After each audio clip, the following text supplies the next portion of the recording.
It's really beautiful here. Home of the blues, Ferris wheels, Twinkies, baseball, Wrigley gum, house music, shit, even slam poetry was founded here. The city of Jean-Baptiste Capone and Common. The city where Frankie Knuckles made music and gave it a name that could only be justified by calling it the crib. A city where good food, faith, and a Little League World Series team could change the outlook and insight of what is being bred here. The art screaming for attention. Colors and shapes, molded precisely for those to gaze and awe, to lose themselves and wonder. Wishing wells filled with wishes, well, I wonder if they came true. Hell, they had to. Look at the lights. So many lights. Beautiful, beautiful lights shining from buildings that seem to scrape the skies. I wonder what they call them. I know what they should call them. America. But take a few steps back. 2012, a nationally televised news segment announced the whole country watches Chicago at its tipping point. It's bad enough to hear the constant news about violence in Chicago neighborhoods. Imagine living there or dying there. Picture the little girl crying. Crying because her elementary school was one of the 56 on the chopping block for being closed, and she knows, though education is her mission, that walk across division may not be a round trip. Ask the children in January if they fear they will not make it to next year. The abundance of screams that Black Lives Matter, but the fact of the matter is we lived in lead-painted houses that made asthma hereditarily passed down in a city where smokestacks do more killings than the Kush smoke, confining our brothers and sisters to the largest single-site correctional facility in America. Take a few steps back and witness the monumental skyline morph into the slave owners' towers. But it's beautiful here. The canal is the greener grass on the other side of the gate. A lakeshore serene ocean breeze eases the summer heat. What's the difference between the North Shore and the South Shore beach? Take a few steps back. Welcome to Chirac, the Third World War. The only place where a soldier fears for his life more so than in the guerrilla warfare trenches in those Middle Eastern deserts, where the reasoning for a child's safe haven closing is for the better of business. And we witness those same children walk the line of safe passages, but them niggas doing the killings don't know what a safe passage is. Why?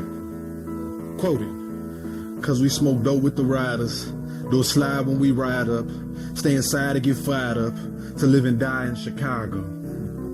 Louis put that in perspective, and I feel like it should be our city's anthem, because we are in billion-dollar debt, and taking money from schools, scholarships, job cuts, and neighborhood building avenues, and building buildings on Michigan avenues, while children are scared to walk down their neighborhood avenues, so parents choose homeschool as a different avenue, so schools close, making another abandoned building on a different avenue. But it's beautiful here. In a city where mothers cry more than the average do, where burying your best friend is an average do, where at 11 years of age you have to tote that pistol that was passed to you. See, Mayor Daley took the neighbors out of the neighborhood and left us the remains. But how do we promote change when we're shot at, battered, and bruised? When the roll call in the month of May is plagued by those who only graduated to a higher place?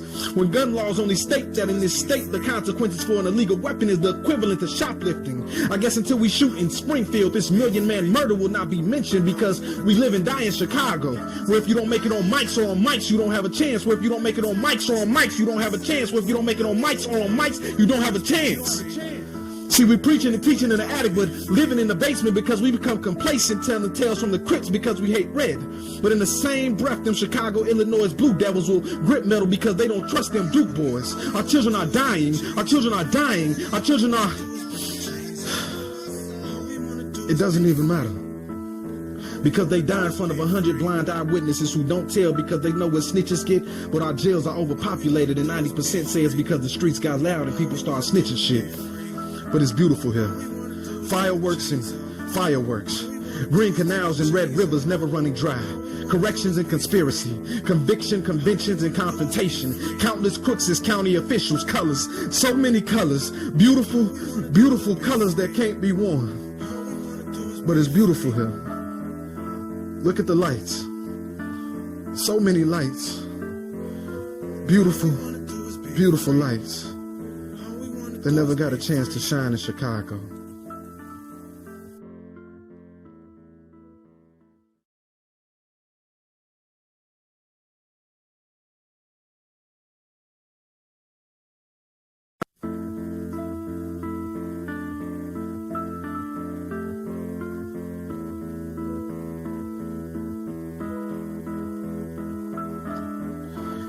It's really beautiful here. Home of the blues, Ferris wheels, Twinkies, baseball, Wrigley gum, house music, shit, even slam poetry was foundated here. The city of Jean-Baptiste Capone and Common. The city where Frankie Knuckles made music and gave it a name that could only be justified by calling it the Crib. A city where good food, faith, and a Little League World Series team could change the outlook and insight of what is being bred here. The art screaming for attention. Colors and shapes molded precisely for those to gaze in awe, to lose themselves and wonder. Wishing wells filled with wish.